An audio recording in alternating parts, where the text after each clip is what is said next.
Peggy Farron, and welcome to the Understand Photography Show, where we talk about travel, nature, and fine art photography. This is episode number 62. Today we're going to talk with Marilu Holmes, who owns G&H Printing in Naples, Florida, so stay tuned.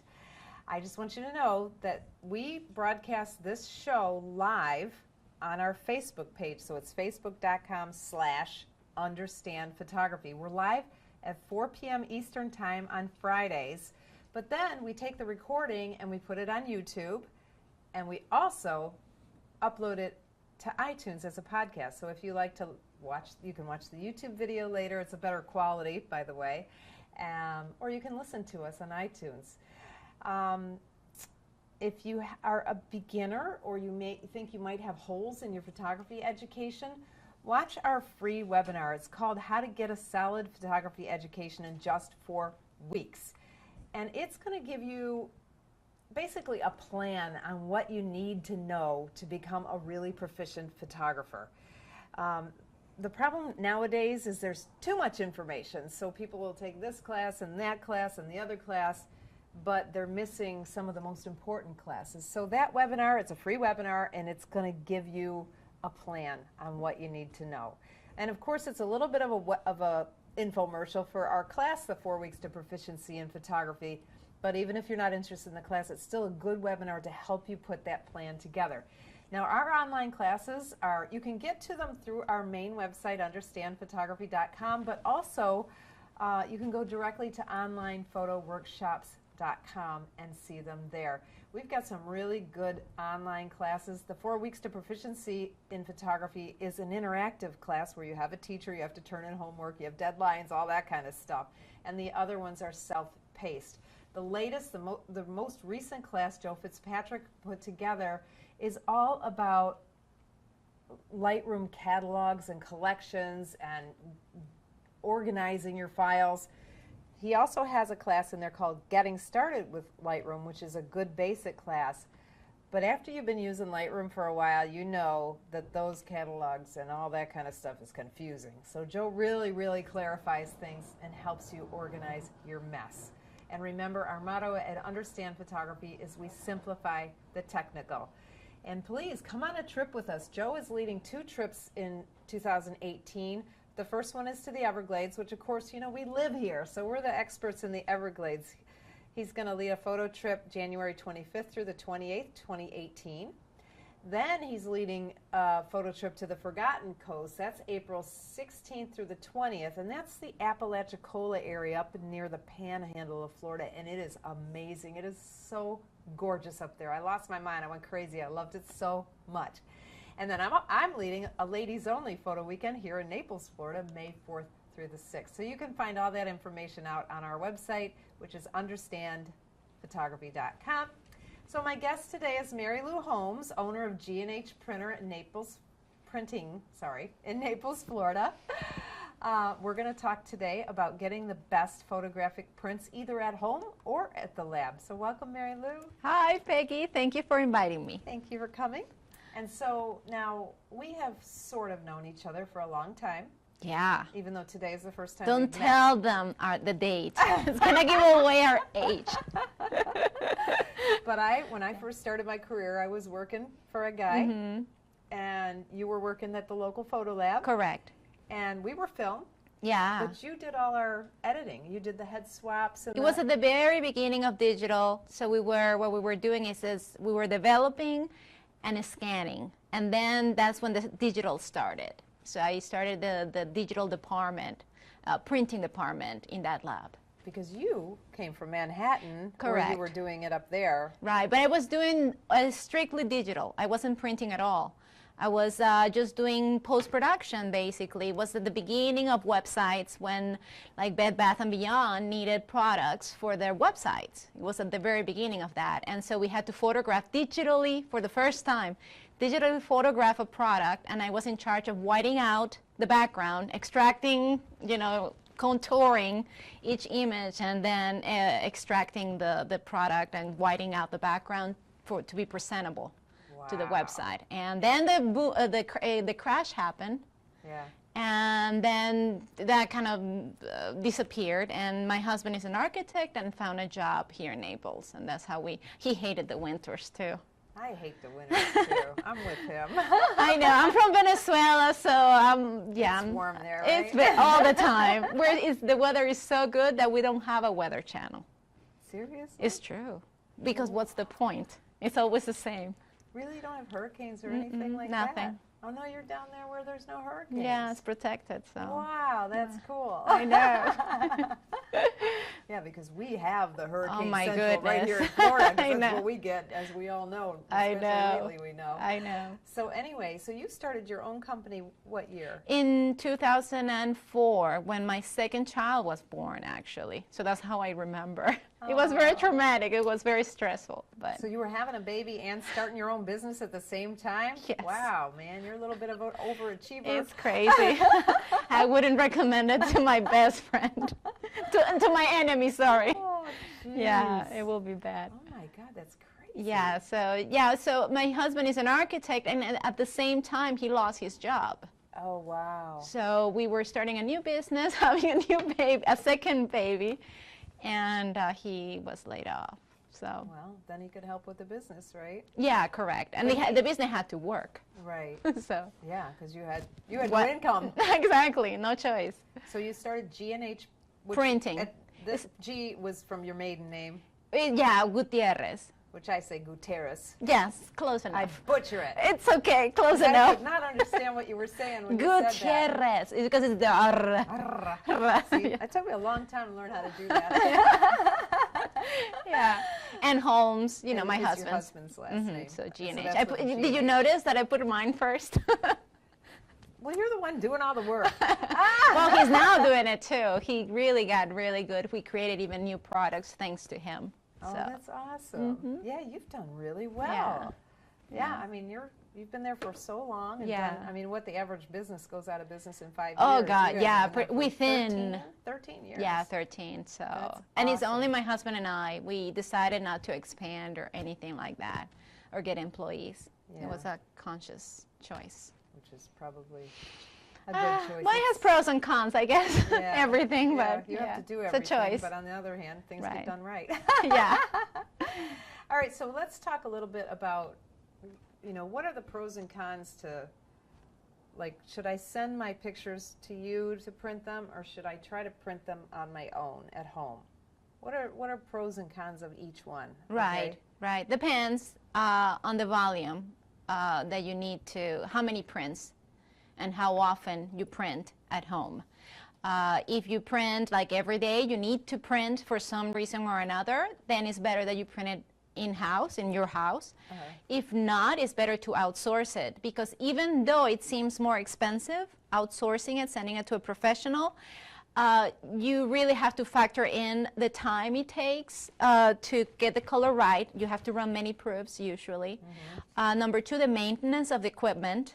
Okay. It clogs very often. It gets the banding issue, which is lines across the printing, which are sometimes very difficult or impossible to get rid of. Those lines are, just a tip here real quick, those lines are called banding, and they're caused by dust or any little, it doesn't take much to create them. And that in gets the in the heads, print head? in the print heads. Ah. And so what happens is Epson, really any inkjet printer, they have an automatic running cleaning cycle. Okay.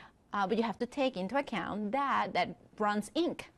So you're spending a lot of money on That's that extra ka-ching, ink. ka-ching, ka-ching. Because the ink is expensive, right? That's what because that's the business model. The printers are cheap, the inks are expensive because they're counting on you running many cycles to get those bandings out, or or any problem. Sometimes some inks completely disappear and you don't even notice. What do you mean they disappear? If the head gets clogged enough, that color stops printing. Oh. And then you start getting shifts in color. Oh. And you don't know why. And then batches are different in color. Sometimes, for example, if I print this mug, right, today, and next week I can print it again and it might look a different color. Oh, I see what you're saying. It could be because one of the heads is too dirty. And sometimes that doesn't show in the banding. Oh. So yeah, it can get tricky.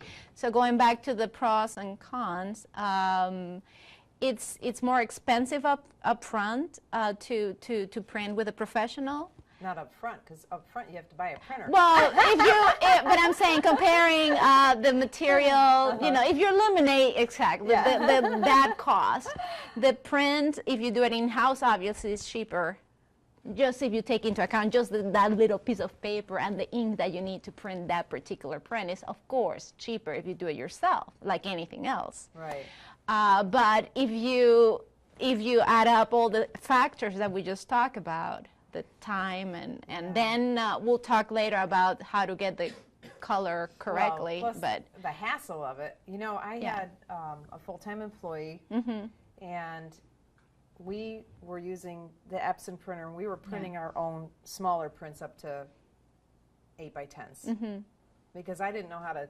11 by 14s we always put on a mat board, and I didn't know how to do that, so we printed all our small prints up to 8 by 10s. And I found it to be a little more expensive, to tell you the truth, to print my own, because I did factor in that I had her cutting the prints. there you go also. And I ended up, I had to let her go because 2009, just things got really bad for me.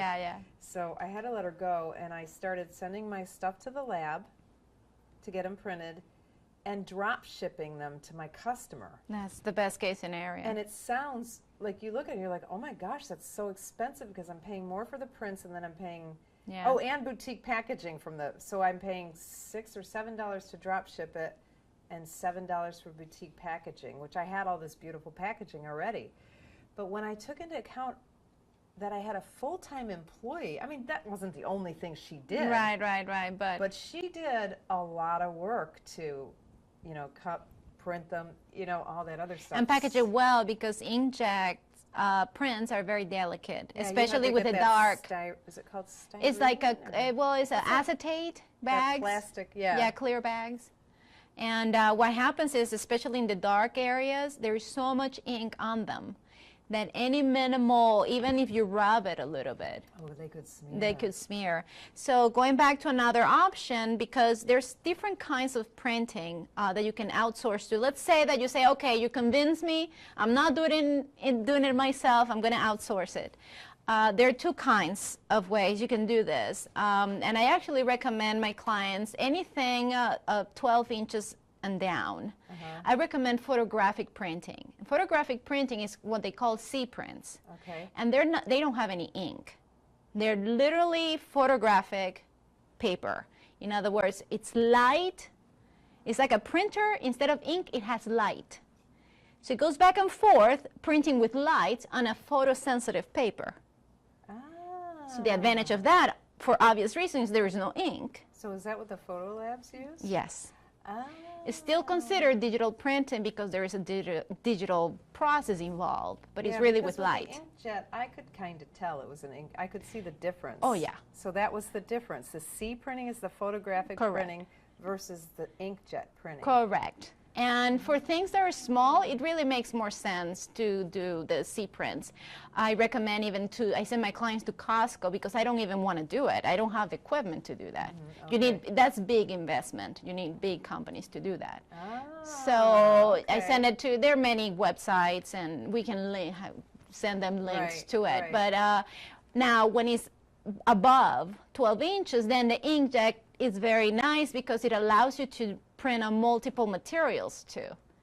You're not stuck with just photographic paper, which is pretty thin, and it has only two looks, pretty much. I remember glossy and luster. 11 by 14s. I sent them to lab because I want them to put on a board, because if I give an 11 by 14 it's too flimsy. Or bigger to a customer, they put them in a frame, and after a while they're going to start warping.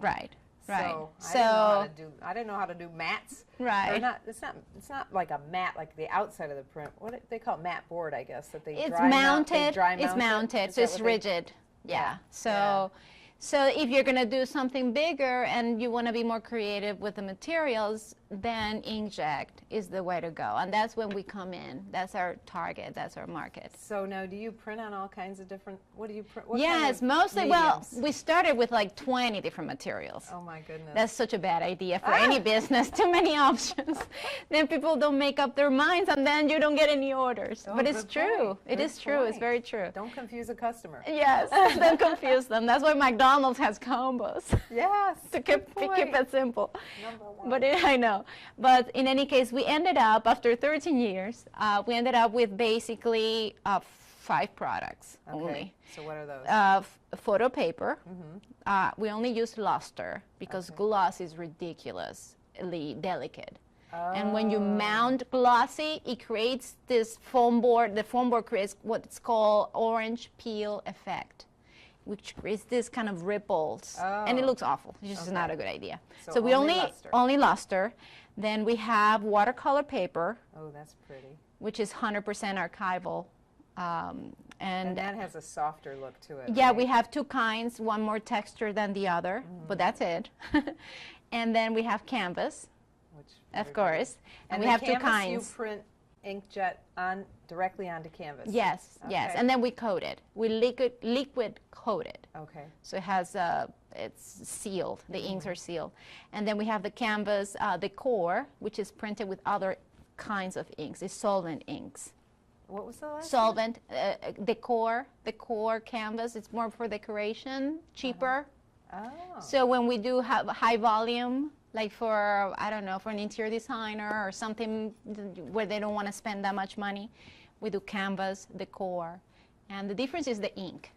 Okay, so that's not inkjet, or that's... It is. Everything is inkjet that I do. It's a different type of ink. Correct. And that's another subject. So that's better or worse than... No, it's just different applications. Oh, okay. Solvent allows you to go outdoors. You can put things, it's how signs are printed. So it allows us to do vinyl prints and stuff like that.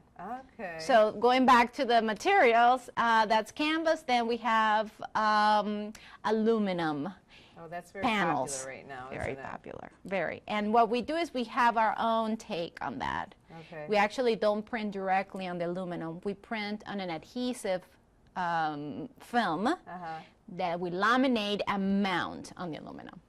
But it's so thin that you don't see. Right. When I first started, I can't remember the name of the lab I used to use many, many, many years ago, but that's how they did their canvases. True. They used to peel the emulsion and paste it on canvas. Yep. It's true. Yeah. That's Those a long days. time ago, I know, so I don't know. if anybody even does that anymore. So the advantage, again, of outsourcing is that it gives you other options as far as, you know, materials. Materials. Yeah. Yeah. So really just control freaks need to print their own, right? yeah, and I really don't mind. Sometimes people combine things. So I can come in at any point in the process. So I can just digitize your artwork and you take care of the rest. I can just print and you stretch and frame. Now you do the stretching for the canvases too? Yeah, we do everything in-house. That's another thing that seems like difficult that I don't understand. Well, why because people you wanna need do their own- machines. their own stuff like I know, that. we do everything with machines because it's the only way you can keep consistency and quality throughout the process. So we have a machine for liquid coating, we have a machine for lamination, a machine for stretching. Okay. Everything, the color calibration is done scientifically through you know, equipment, specialized equipment. So it's very technical. So now what if even though we're talking more like, I don't know, but for instance, there was this guy I knew, he took a bunch of photography classes, he was a retired pilot. Okay. And, you know, back when pilots made lots and lots of money. I know. And nice so, retirement packages too. Yeah, so he had a lot of money. He's like, I'm going to get into photography and started taking classes. And then he bought this big Epson printer. I can't remember how big it was. It was 60 inches? I don't know if it was that big, but I know it cost him at the time about 44, $7,000. must be 44 inches then. Okay. Something like that. And his wife was like, can't have that in our house. Doesn't fit. So he came to me and he said, oh, you know, we can do printing from here. You know, you have all Okay. these students who come and take classes, and we can do the printing. And I'm thinking, I don't even like to do my own. I don't want to have a photo lab. Right, you know? right. But he did hook up with another photographer in town, and they do printing for And other it's people. fine. Yeah, if you keep the machine running. I think, yeah. It's I think fine. that's part of why they And started another doing it. tip I can give to your audience is if you really want to have the control, and the good thing about printing yourself, if you can do things right away. You have an idea, you have it there hooked, you just print. Yeah, And and see it I right did- away, you don't have to wait. I did like that. Right. When I had my printer, in fact, one of my son's friends, this is a long time ago because they were in college, my son's old. Anyway, but his friend called me at 10 o'clock one night, and he's like, I'm taking a photography class, I got to get these done tonight. Yeah. Can you do it? And I go, come on over, Yeah, you know? yeah. So if you want to go that route, what I would recommend is to stick to the brand, the material that belongs to the brand of the printer. So Epson, all printers have their own brand materials. Okay. So Canon, if you have a Canon, buy Canon paper. If you have an Epson, buy Epson paper. They're more expensive, true, but they're all profiled by the manufacturer. Okay. And I'm going to explain a little bit about profile, if you don't mind, Yep, because let's we're just- getting into let's it. just roll Let's right go into through it. I know. Because that is a really confusing That's what it question is. for And most people. exactly, because that's where color management, that's how color management is applied in real life. Okay, so what's a profile? Profile is a digital piece of information that is attached to the picture. We're talking all digital. There is no real thing here. Everything is digital. So it's a piece of information that goes into the file. You can attach it and embed it in that file, in that photograph, right? Digital photograph. Okay. That contains the color information. Okay, So, for example, Uh-huh. I don't know, I'm sure everybody is familiar when they open up an image or they have heard of sRGB. Maybe your, which is your, sRGB, Adobe 1998. these are your color. Those are profiles. Okay. All of those are profiles. Okay. And what they express is a color gamut. So sRGB is the smallest color gamut. So it's like this. This is a gamut of color. And you're pointing to a color chart here. Yeah, by the way. This is a color target, and we'll explain that later. But basically, when you say sRGB, okay, let's say, as an example, this is the gamut of sRGB. Okay. Now, if you jump to Adobe 1998, then it's going to be 4 times the amount of colors. And if you jump onto the latest, which is Pro Photo, it's like much bigger chart. Okay. And so depending on the application for websites, for example, the best is sRGB because you don't have that many, you don't need that many gamut of color to see things on the screen. Okay. And then, Because you only have 72 dots per yeah, inch. and every person, it's just the safest color gamut. If, for example, if you go from a larger, you have this giant color gamut, and then you throw that file into a smaller color gamut. So you're trying to kind of compress the colors, you lose information Okay. because you're not seeing all the colors that you created with your camera that were, I don't know, let's call it 1 million colors.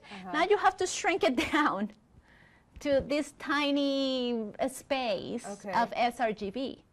And that's what color management comes into. What it does, it interprets the best way possible to lose the least amount of colors when you do those conversions.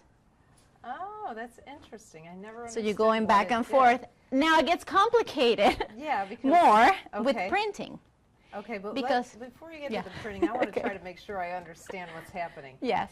So when you say that I'm attaching a color profile to my digital Correct. image, Yes. when am I attaching it? When I bring it into Lightroom or Photoshop? Yes, Or correct. what if I don't bring it into Photoshop? What if I just bring you my Well, the memory camera, card? you have to start from the origin of the image. The origin So of it's the in image. camera. Correct. So I have a color profile set up in In each your of my cameras. Yes. That I don't know anything about. So who set that up? You. I did? Yes. I don't remember There's that. a default. There is always a default, and which is safe. Usually manufacturers, I think the standard nowadays is Pro Photo. Okay, so that's And- attached to all, when I take a Yeah, quick and I'm talking picture- about a snapshot, kind of not so consumer grade, Okay, not professional. Professional camera shooting raw, which is a completely different subject. but we have a Because lot of raw- professionals Okay, watching. so raw format doesn't have any designation. It's Okay. raw. Okay. The name says it all.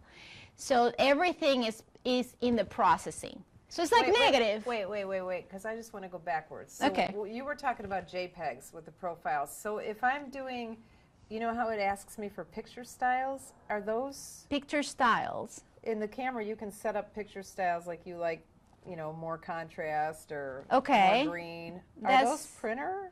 No. No, okay. No, all right, that's all right. something else. That's All right, something we'll else. skip yeah. over to that's, raw then. Yeah. We're talking about profiles and where do you set it up? Where Okay. does it start? Okay. Where do you control that? So that's a default on most cameras. Yes, most cameras If have. you're shooting in JPEG.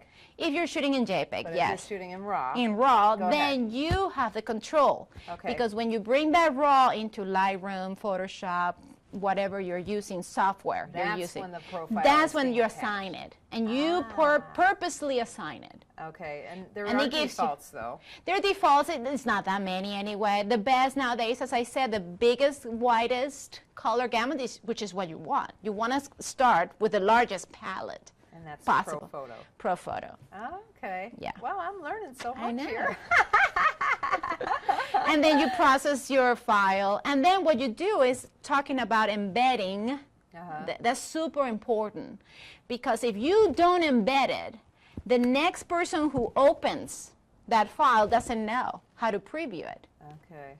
And so if you assign and do the experiment in Photoshop, bring up a file that doesn't have an embedded profile and start experimenting and change the profile, the options in Photoshop, for example. It gives you like this long list of options to apply profiles to that file. Well, I remember It changes the color dramatically. when I first started my business, you know, I was mostly doing weddings and portraits. Yeah.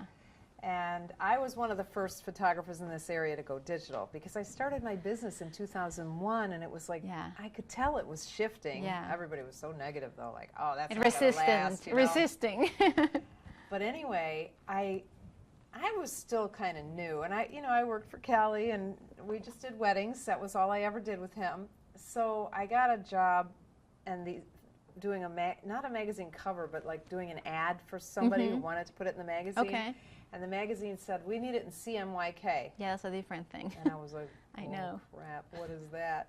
And I changed it in Photoshop, and it Yeah. looked Horrible. horrendous. Yeah. What is that the same That's the same we're thing. talking It's about? another profile, but it's dramatically different. They're basically two main color families. You have RGB, which is red, green, and blue, which is how your screen works, and basically it's just screen and cameras work in RGB. Okay. The C prints also work in RGB, by the way. That's the photographic prints. we were Correct. talking That's about. RGB as well. Okay. CMYK is strictly for printing. Strictly. And CMYK stands for cyan, magenta, yellow, and K is black. Don't ask me why K. It should be B, right? I know. But it's CMYK. So it's 4 inks. That's how everything started. Now we have 12 inks because the printers come with magenta, like magenta. Oh, right, yeah. Vivid light magenta. Oh, So they yeah, have like okay. 3 or 4 versions for each one. So that's why you create a wider, or trying to reach more colors that way through more inks. They don't do that anymore, do they? Oh no, that's the way they do it. Because they don't ask for it anymore. No, because in the 'Cause we're now I talking. do covers and everything, and I've never had to convert anything to CMYK. No, because the conversions are done automatically, Okay. so it's not a big deal anymore. Yeah, back in the dark ages. I know, but still they're doing it with those inks. That's interesting. I mean, physically speaking, if you go to a web press, they'll have those inks Okay. still. Okay. So All right, so the raw file. So Yes. when I change it from raw to JPEG, that's when I'm embedding. Correct. And The from printed that point profile. on, from that point on, it should be embedded every time you export. Okay, because you set it up in Lightroom or Photoshop. Or Whatever you Elements do, or whatever. Okay. it should be embedded every time. If you send it out to a friend, to whoever, then you embed it. And there is an option. You just have to slow down when you export. I know we are always rushing things. I know. But when you export, you just breathe and slow down. I'm still mad at myself because I ordered something and I got hit with an extra charge because I was rushing. Exactly. Those are expensive rushes. But in any case, you slow down and be very careful when that window pops up, window of options, you know, and then there is a little tiny, it's because they're so small, those options, and they're tiny at the very bottom. And it says, there is a checkbox that says Embed Profile, and you have to check that. And that's it. That's all you need. It's probably the default. No. It's not? No. Are you talking about Lightroom or Photoshop? Any. Really? They work pretty much the same way. Oh. And the funny thing about Photoshop or Lightroom, it might be the default, but if you change it once, the next time it's going to remember your last preference. Right, you're right. Okay. And then from that point on, it's going to be that bad preference. Well, so now, okay, so I get this all straight, and then Okay. I send it to the lab. Yeah. How do you know what I want? Well, because it's embedded. How is it going to match, though? How do you know? Oh, well, I don't. Okay. Because So I don't have any way to compare it against. So how would I match, if I wanted to use your lab, how do I match my colors that show up on my screen to your lab? Well, there's two ways. The professional way of doing it is that you calibrate your screen. And how do I do that? You buy something like this, which is a densitometer. Densitometer. Densitometer. That's a cool word. Yes. And you see this thing It's like here? a massage thing. And it's just let's explain to the people who cannot see it. It's like a banana. It looks like a banana, I doesn't thought it? it looked like it was going to give me a massage. I know. It's a little device, probably about what, 10 inches, maybe less. 7 inches. What has your husband been telling you? This is like 5 inches. No, it's bigger. And it's a little, it has this, the key, the most expensive part of it is the sensor that is Okay. in one end. It's a tiny little circle, you can see it in one end. And that's the device that really reads color. And how does that work? You run It works, yeah, well, it runs, basically you attach this to the front of the monitor. And then the monitor is going to run a sequence of colors. It's going to shoot at it colors. Like pretty much the way you see the color target here is a bunch of, colors, which are the perfect cue for that particular color. You have to keep going back to the science of color. Okay. Every color has a perfect number. Like 255, 255, 255 For white. is white. Correct. We know 0, that. 0, 0, black. Those are the only two I know. And those correspond to the number for R, G, and B, which is, as we said, red, green, and blue, Do right? you know the numbers for red?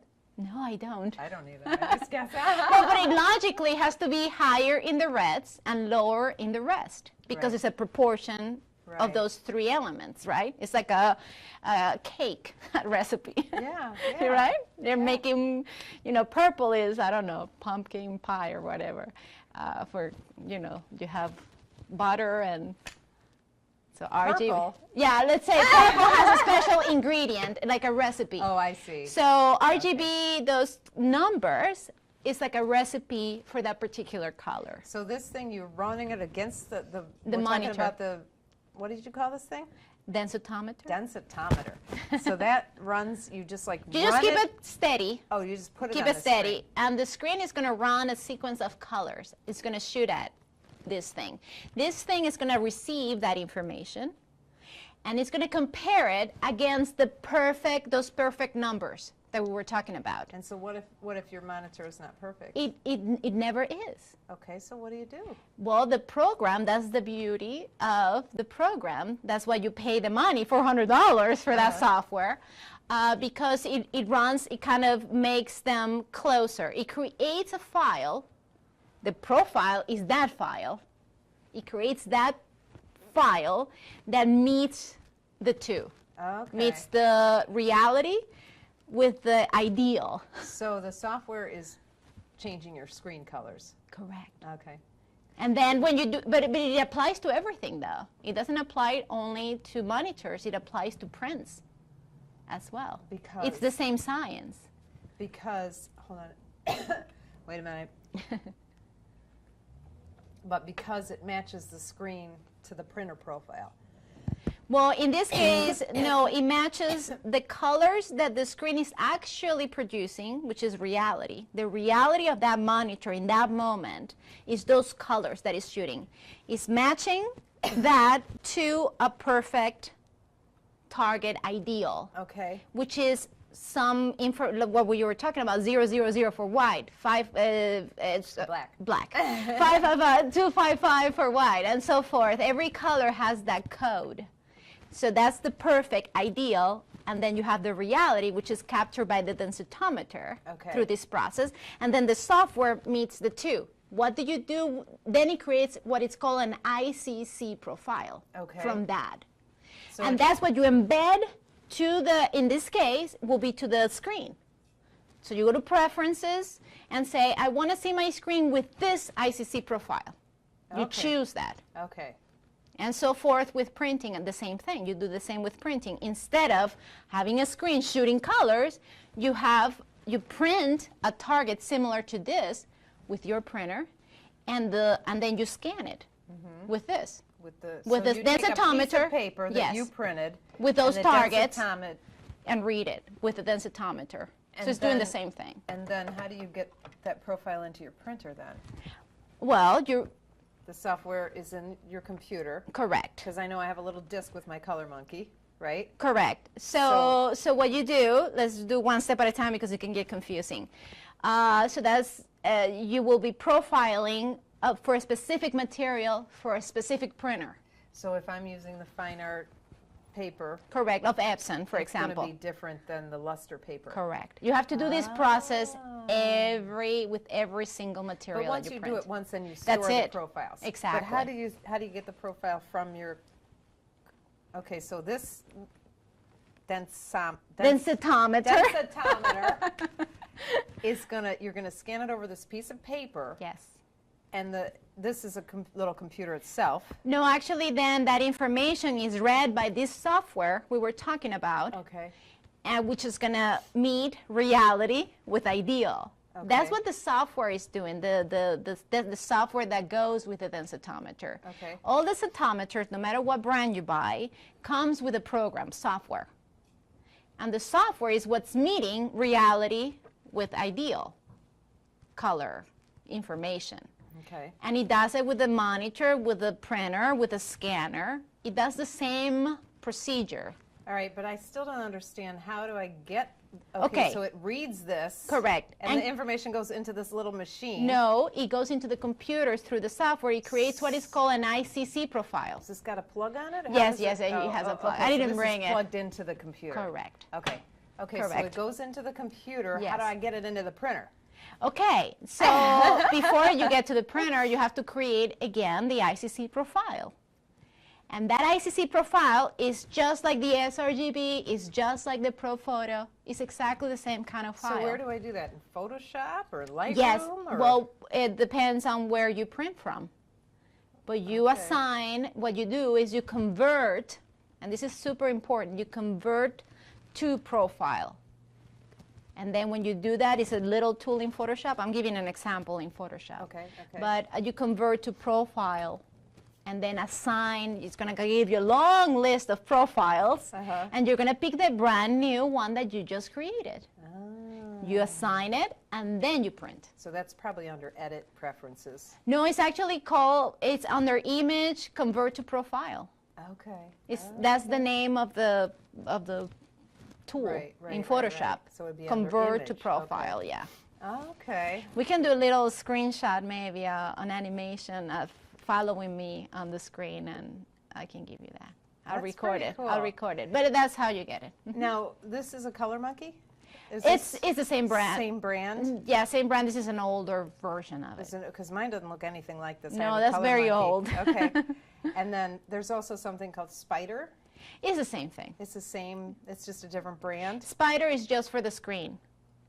Oh, That's so the only Color difference. Monkey is more sophisticated. Yes. Because it's a lot more money. Exactly. So I always Because- wondered why, but I just, you know, they told me buy a Color Monkey. I bought a Color Monkey. Because I do you what can I'm told. profile, yeah, because you can profile the screen, you can profile the camera, and you can profile the printers. With the Color Monkey. Yeah. How do you profile the camera?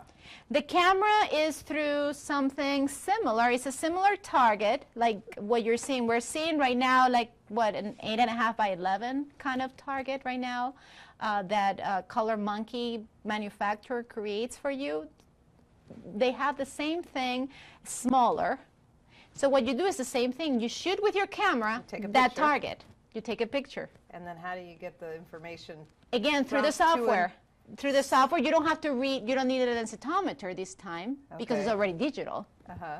So what you do is your camera shoots that target goes through the program, through the software. How do you get it in there? Do you do it in your memory card or? Yeah, they do it with the Color Monkey or X-Rite.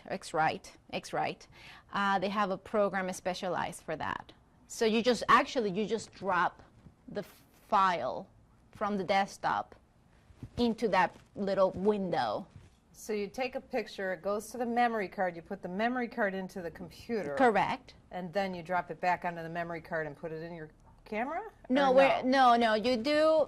I'm not following. Okay, let's go from the beginning. You shoot the I want target. remember, this is, we I know, simplify the technical. I know. I want it step by step. Okay, shoot the target first with your digital camera. Put the memory card inside your computer. Okay, Or whatever, however you communicate with your computer. okay. You grab that RAW or JPEG, whatever you have, into your desktop. Okay. You just copy it Okay. to your desktop, so you have it there temporarily. You open up the software made by X-Rite, Okay. that is Their in coordination software, with the right. densitometer. You drag, it has a little window, and you drag from the desktop onto that window or import, Right. whatever, So you get whichever. the picture Inside into there. the X-Rite software. and then run it, and it creates an ICC profile. But how do you get that back into your camera? That's my question. Well, you don't need to do that. You do that, you never do that. You said your camera was, you could create an ICC profile Yes. within your camera. No, for the camera. Oh, for the camera. That's I know. one little word, and I got know. The camera is Because that's what locked. I was so surprised. I never heard that before. No, That's it's when why- you okay. process it. It's when you process it where Okay. you assign that. That's how you calibrate cameras.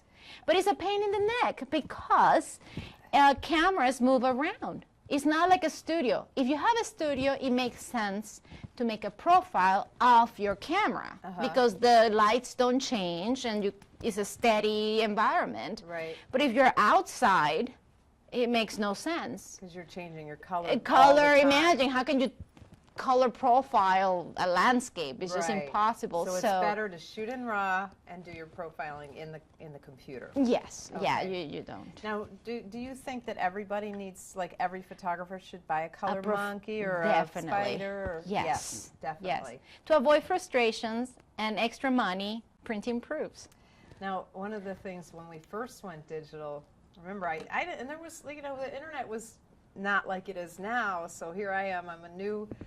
I have a new business, and I mean, I had experience, but I had experience in film, not digital. right. So I was trying like crazy to figure everything out. I was lucky I got a mentor, Sarah Thimmons, thank you. Yeah. But she said, oh, use, this lab that I use up in Kansas. So I said, okay. And they sent me a kit, and they sent me pictures. And they said, back then you used to have to dial reds and blues on your monitors. You Do you remember that? You actually can still do You it. can still do that? Yeah. Oh, I didn't even know. Yes. But you had to take this Yeah. picture. It was usually like a bride and groom because they had something white, something black, Right. something red. And match by and you had to just eyeball it. visually Yeah. eyeball it. Yeah. That's another way, and that's a good point, Peggy, because that's another way, a simple analog way of doing it, and I have done it with my clients. Just give them a picture. This is what Yes. my printer is going to look like. Match your. Or I do the reverse. Yeah, they bring me a file. I'd say, let me print a proof for you. Take it home. and see how compared to your screen, how that looks. And then you'll know for the next time, predict. So it will look like you how think to predict. it should look. Yeah. Right, right. Now, with this ICC profile, can this is just my bad memory, but you can download them from different places too, right? Yes, and that's why I was recommending to buy the paper of the same brand as your printer. Okay. Because manufacturers, that's exactly what they do. They give you that ICC profile, and they have worked it out already.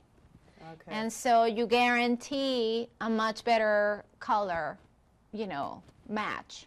So what if I'm just a rebel and I want to use, like, what is it? There's some famous Ilford paper. Famous paper. Yeah. They also provide those profiles. So if I want to use this paper with my Canon printer, right, that's I'm going to download the ICC profiles from their website, probably, and install them. And then you install them in your computer. There is a special folder, good point, because Macs and PCs have a folder where they store ICC profiles, and that's the only way you can actually access them. If they're not in that folder, in your operating system, you won't be able to see them.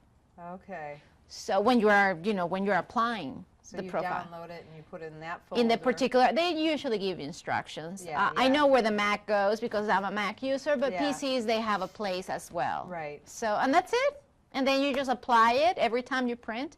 You can do it actually through the printing software. So there's a printing module, when you, in any program, you're in Lightroom or you're in Photoshop or even in, I don't know, in Adobe Acrobat, any program, when you hit print, Command P, right? Yeah. It comes up with a window of options, right? Right. That's, some programs allow you to apply the profile there. Okay. So you don't need a Photoshop to do it. Right. Or, Okay. Oh, like maybe under advanced or something. Correct. Maybe, I don't know. Every program is different, and it depends really on the printer. It's called printer driver. Okay. And the printer driver will have those options. All right. So say I am using Ilford with my paper with my Canon printer. Right. Is the ICC profile going to say, download this if you have a Canon program? Yes. Yes. Download this one if you have an Epson printer. You got it. Okay. So you have to be very specific, and usually they only bother with professional printers. They're not going to be creating profiles. I mean, these big companies, Epson or Canon, they're making materials for professional printers. Oh, they're not going to be, like if you have a $100 printer. No, you're not going to find profiles for that. Forget about it. No way. So, yeah. Oh, okay. So it has to be for professional grade. Wow, there's a lot to learn. Materials. So let's just summarize. If we are beginners, the best thing we can do to get good quality prints is to buy a densitometer. Yes, you got it. I know. I can't remember it. I just always called it a color monkey, but it's the same thing. It's the same thing. That's the brand name. That's the brand name. It really boils down to that brand. There isn't anyone else in the market for that. So.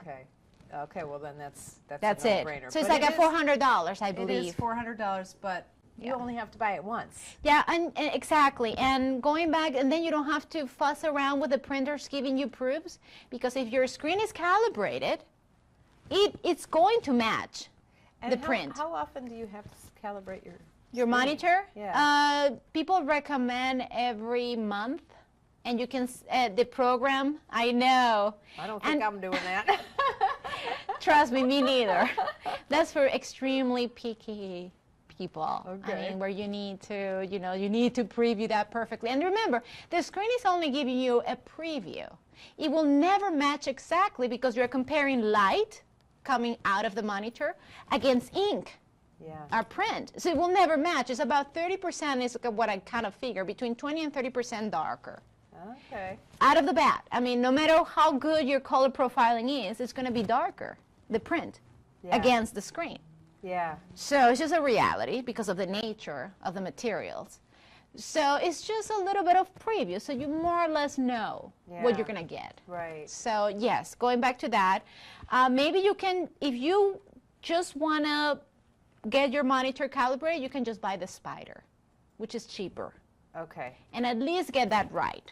Okay. And then you outsource the rest or do it yourself, and it doesn't matter. And even if you don't need a densitometer if you're buying Epson papers and printing them on Epson printers, because it's all calibrated and balanced. So you don't have to go through this ordeal. Okay. It's only if you are wild and want to explore and combine materials from different sources and do it all yourself. Then you better do it. You need that. Otherwise, you're going to be chasing colors forever. So the spider, if I'm sending everything to the lab, the spider would have been good enough. It's enough. But yeah. I was printing my own. That's probably why. Correct. I bought that thing a long time ago. Yeah. As far as I know, it's still working. But I think the spider is half price, I think. Like 150 or... Money, yeah, it's a lot less. Yeah. So at least that is a good idea to Okay. have. And then... Now, you as a printer, is there anything else you'd want your customers to know before they bring you stuff? I mean, are there like horror stories like, oh my gosh, this photographer brought me this terrible picture again, or Yeah, some people get surprised, unpleasantly surprised, when I blow up things. So for example, it's hard to preview when you enlarge something, because they say, oh, I didn't see that defect, or I didn't see my wrinkles, or you see, when you enlarge, it's hard to, so people sometimes get upset because they didn't see something that wasn't showing. Yeah. On the small, so they bring me, for example, a 4x6, and he says, oh, I love how this looks. Can you blow it up to 36 by 48 inches? And say, yes, I can, but... It's not going to look so good. Right, and that's another subject about resolution. You're going to come back on the show. Yes. We'll do a whole That's show. a completely different We'll do a whole- subject. That's a really good subject, But too, it's, though. yeah, I really talking wanna about talk that. expectations, yeah. So now you have to come back. I have to. And you're a good guest. Thank so you. what's next for G&H Printing? G&H Printing, well, we work, we're building a house for ourselves. So I guess we're juggling a lot of things, but Wow. yeah, so that's my next personal project. That's a big, but you have a big facility, don't you? It looks big from It's- the outside anyway. Yeah, no, we're just the corner unit. But you got your sign on I the know, 2 stories. I and- know, but it's only one story. Is it really? Yeah. It looks so huge. It's because it's an industrial building, but we've been there for a long time. That's the best location. But in any case, for us, really, we're doing a lot of printing for commercial jobs. So we're doing murals and big signs. Oh, and see, this will run right into our resolution talk. Definitely. Oh my God, that's a great subject. Yeah. But the problem is everybody's going to say, well, what, can she come on next week? I No, know. I got somebody else coming next week. That's fine. I can share the spotlight. Now, what's your website? Where can we find you? Is GandHprinting.com, and that's all spelled out. So G as in George, A, N, D as in David, H as in Harry, printing.com. And there's a blinking button there on the very front page for appointments. I emphasize that because we don't have business hours. We work by appointment only. Okay. So, and it's really, it works so beautifully, because then I don't have any overlap, and it's just me. Yeah, you don't have to be there. You Producing. can go to lunch without. But also, I used to have like 3 people showing up at the same time, and I'm only me. Oh, yeah. So it was horrible because I couldn't help them as I wished. It's So- hard to get people to do that. I have people It's stop hard. by here all the time, and they're like, know. I stopped by your studio, you weren't there. And I'm know. like, I don't work there. I work from home. I know, but it's really, if you think about it, everybody's used to appointments for doctors. Doctor's appointments, no difference. Yeah, it's Yes, easier it's for the same. everybody. It's easier for I am like everybody. a scheduler. I In know. fact, I like to schedule my phone calls. I know, And me people too. are like, what, are you kidding? I Just do call me that. tomorrow. Well, I No. won't be around tomorrow. You know, Exactly. how about 10 o'clock Saturday? And they think I'm so, but I'm busy. But it's the only way. It makes life So the easier. same thing, we like to give your best, we have free consultations.